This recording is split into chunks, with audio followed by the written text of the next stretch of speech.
To redirect your Google domain to another website, follow these steps. Log into your GoDaddy account. Visit GoDaddy.com and log in using your credentials. Go to your domains. Once logged in, click on your profile icon in the top right corner and select My Products. Under Domains, locate the domain you want to redirect and click on it.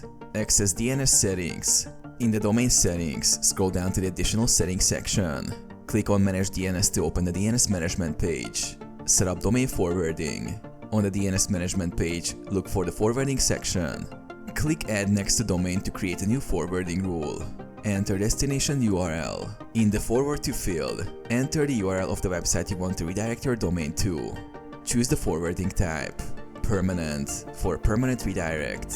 Temporary for a temporary redirect. Optionally, choose Forward with masking if you want to hide the destination URL.